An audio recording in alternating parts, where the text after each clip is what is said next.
Let's go over that depth chart here because the Giants released their first depth chart today, guys. And, of course, we're going to start off with the offense. Got to start out with the offense. And there he is, Daniel Jones himself. Looks like he's about to cry. I don't know why he does. He just does. That's my old line. That's my old line, man. He does. Some of the pictures and angles of him, just like someone's like, what's going on? Who took that shot? It's like, you know, everybody has that one friend who takes horrible pictures. It's like every single one who takes pictures of him is that per friend.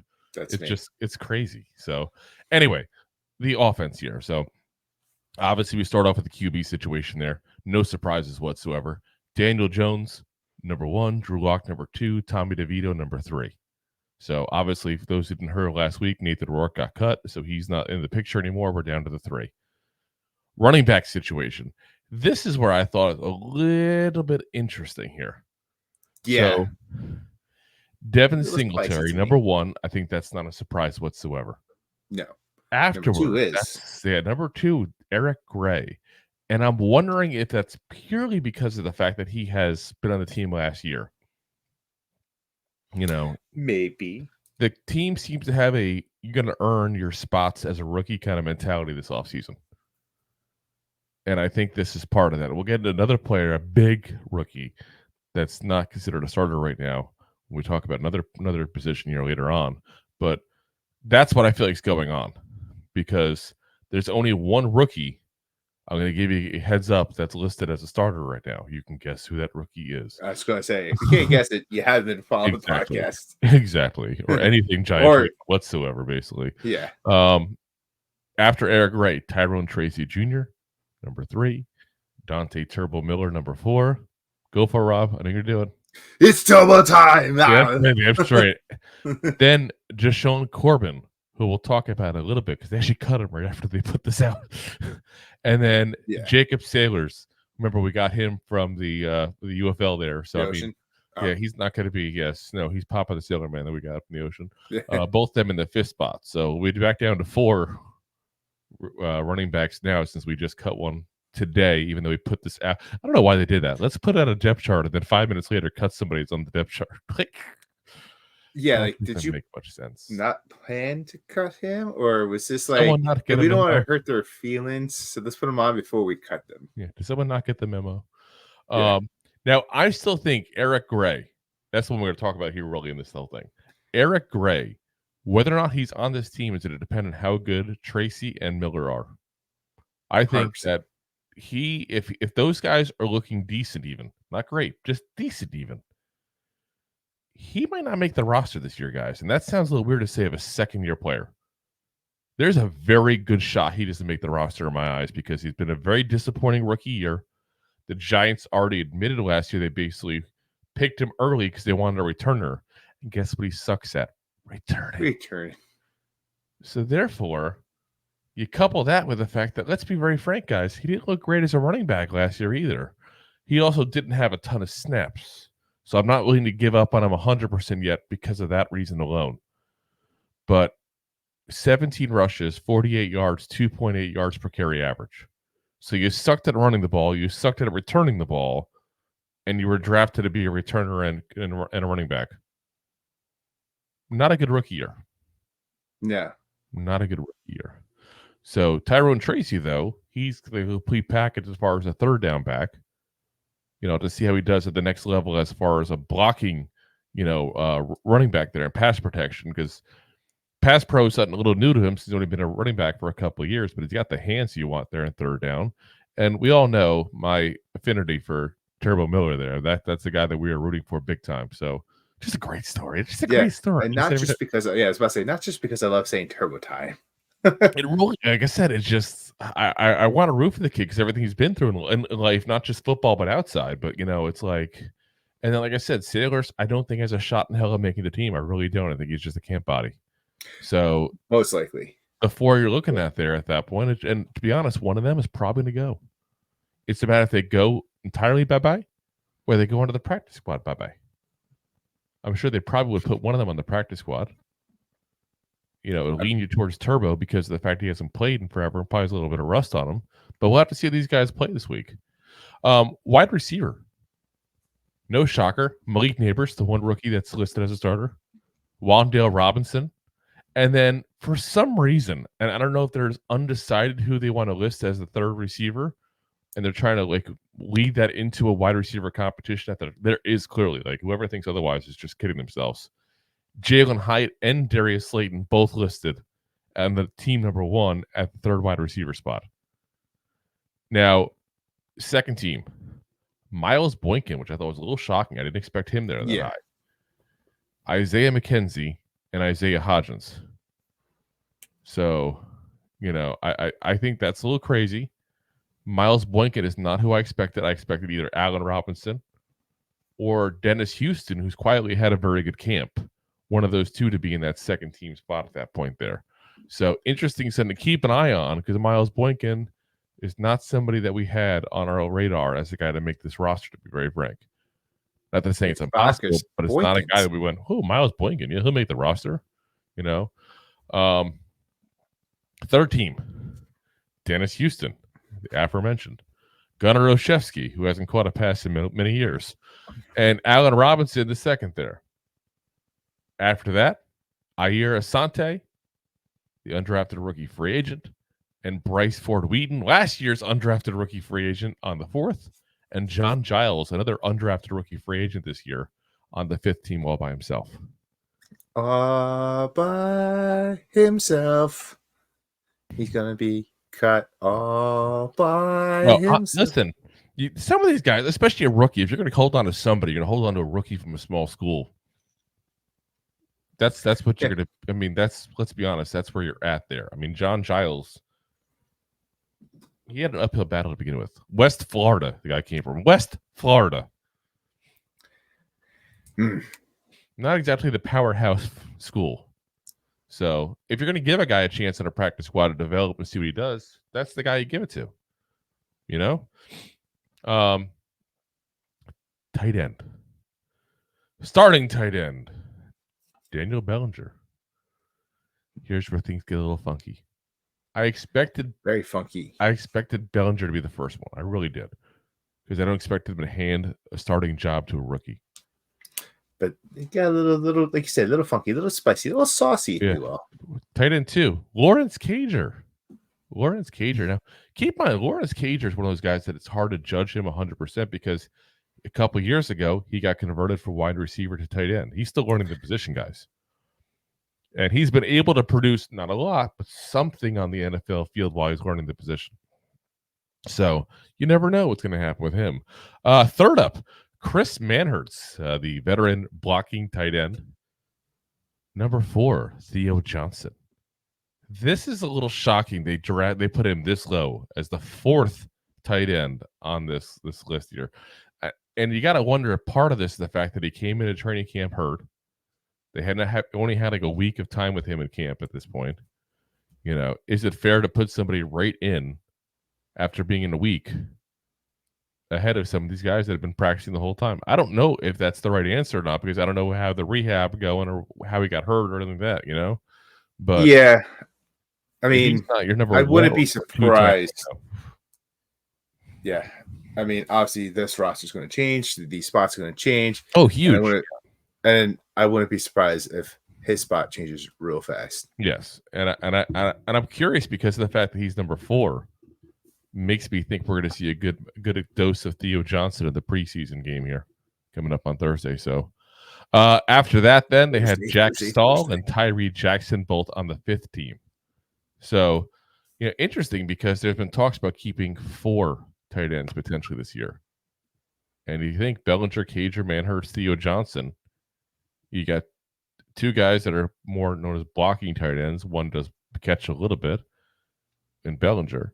And you got 2 guys that are more thought of receiving tight ends, and Cager and Johnson, with Johnson, having some blocking abilities. So you got a nice mix there. If that is how it ends up there. Let's go to the offensive line. The thorn in our side, our Achilles heel, so to speak. But if the foot was 90% heel, the largest. I was going to say it for. Or if Achilles was, actually like your ACL. Yeah. Oh, gosh. Don't even say those words or letters, whatever they are. Numbers, those letters. Those things. Left tackle. Andrew Thomas as a starter. I'm a little shocked. Yeah, this came out of left field, not left tackle. Did it? No. Yeah. And then Yodny Cajuste next after that, and then Matt Nelson. I'm a little shocked Nelson's number 3 on that. Cajuste definitely doesn't have a ton of history necessarily playing, whereas Nelson, again, was a swing tackle for the Lions. But that's not upsetting to me. That's just like them figuring out their depth based on how people are playing in camp and stuff like that. Nelson is not the guy that I'm like, I can't believe he's number 2. Like, this is not a Theo Johnson situation. Theo Johnson probably should have been number 2. But again, I think that's them kind of trying to reward people that have been practicing the whole time. I think it's one of those kind of situations. Left guard, Jon Runyan Jr. starting, which is nice. So they've officially told everybody he's going to start a left guard instead of right guard, which is where he wants to be. He said he wants to be there. So right move, good to go there. Second up, Jalen Mayfield. And then third up, Marcellus Johnson is what we've got there. Now, that's an interesting one there. So he's been mostly he was a left tackle in Eastern Michigan. Didn't really play guard, really. So they're trying to convert him over to a guard, it seems like that. And that screams to me practice squad all day long. Because you got a guy trying to convert over a different position. He comes from a smaller school. Yeah. So he did go play at a larger school before the smaller school. He just couldn't see the field. That's why we didn't have very high hopes of him coming out. So, center. John Michael Schmitz is still considered the starter. Now, the only reason I say that like that, still considered the starter, is because Greg Van Roten, who we'll talk about in a little bit here, has been playing center almost exclusively at camp because JMS has been out with his shoulder injury still. So I was a little shocked the way they did that there because Greg Van Roten is not the backup. It's not that JMS is the starter. It's that Greg Van Roten is not considered the backup on the depth chart. Jimmy Morrissey is, the former Texan. And then third up is Austin Schlottmann, who I would have thought would be the backup center just because of the fact that he played very well in Minnesota when he had the chance to play at the center position specifically, thanks to Bradbury's multiple back injuries he's had the last couple of years in Minnesota. So, a little bit of a shocker, but, Morrissey they signed pretty quickly. So obviously they like something that they saw in there. Right guard, Aaron Stinnie, they still have his starting. Now, he was playing left guard for most of the time here this past, season. It was past training camp here. So interesting there. Greg Van Roten as the backup. Now, it doesn't take a genius to figure out the plan probably is to have Greg Van Roten start at right guard to play alongside Eluemunor, who we played alongside last year in Las Vegas. We're basically stealing the right side of the offensive line from Las Vegas. So, next up after that, Jake Cubis, who is the another undrafted rookie free agent. Now, this is a guy that definitely, I'm telling you guys right now, if he does not make the roster, he 100% will be on the practice squad, assuming nobody else plucks him. This is the kid we got out of North Dakota State University, so you're talking about a very much a smaller school at that point there. There's a lot of people who have a lot of respect for him already in the building. And he's already ranked higher than Marcus McKethan, who was an actual Joe Shane draft pick a few years ago. Because he's next on that list. That's not good for McKethan. No. Yeah, when the undrafted rookie free agent from not even the Division I school is now beat you on the depth squad. Not good, guys. No. Hope you guys get a chance to say goodbye to McKethan before he leaves. Just saying. That's, and like I said, Jake is a guy that people have liked, so I do want to give him the credit for it. I don't want to just knock McKethan for it, but Jake Cubis is the guy that people have liked in the building. So, right tackle, the guy who should have been starting there from the day one, Jermaine Eluemunor, is officially on the depth chart as number 1. Joshua Ezeudu, number 2. Joshua Miles, number 3. No word yet if Jermaine Eluemunor is going to change his name to Joshua just to make it easier, so we know who's playing right tackle at all times, no matter what. Yeah, it's always Joshua. Evan Neal is not listed on the depth chart because of the injuries. He's on the injured list there, in case anybody's wondering. And yes, definitely a little frustration as there's our friend Marshall Green there of the Chat Now Giants channel was talking about that in their show today, about the fact that basically he hasn't practiced now in almost 2 months. And no one really knows what's going on with him, basically. So, I want to give him a little shout out there on the show, though, because he gave us a shout out on their show. So I want to return the favor there. Good guy. We'll have to get him back in the show again soon. We've had him on the show before. Let's get into the fact that we should look at this offensive line, guys. There should be some happiness here, guys. This is a whole lot better than last year. So a lot more depth, and it's a lot different. We've said it before. We've gotten strange looks for saying it. Like we were on with, Talking Giants a couple weeks ago, and, Bobby Skinner, another friend of the show there, was talking with us about the line, and he definitely seemed to disagree with as far as the depth. Let's be honest, he did. He didn't see that the optimism that we have for it, and that's fine. We can disagree without having issues. Everybody's entitled to their opinion. To me, I look at this and I go, damn, we got some people here. We got some depth. Like if somebody gets injured, which is, I hate to say it, guys, it's going to happen. It's going to happen. A, this is the NFL, and B, we're the New York Giants. It's a contact sport. It's going to happen. We have a guy like Van Roten, who's right now considered a backup, who could play guard, who could play center, play either one well. Josh Azudu, I wouldn't say he's great, but I'm okay with him playing at tackle if he has to at that point there. And even if Andrew Thomas gets hurt, I'm not going to whittle a bit there. Then Jermaine Eluemunor just moves over to left tackle. That'd be the logical place for him. He's played there before. He's played everywhere on the football field, on the offensive line at least, except for center. So I have no problem with that. So, like I said, I think if you look at this, check out the offensive line this year compared to last year. Check out the wide receiver group this year compared to 2 years ago. You can even make the case for the tight ends. Like, this is not a bad group of tight ends. The only issue is the most important one on the field, and that's the quarterback position. It's the truth, though. Daniel Jones has a lot to prove, guys, and he's got so many weapons this year now compared to what he's had in previous years. He's got a better offensive line. He's got weapons on wide receivers. I mean, Adam Schefter was reporting today that Malik Nabers has looked like a Rookie of the Year candidate in camp so far. That's the hype he's getting. Now, keep in mind, Trey Hawkins last year was getting hyped as a great corner. So I'm just take some of it with a grain of salt, obviously. Yeah.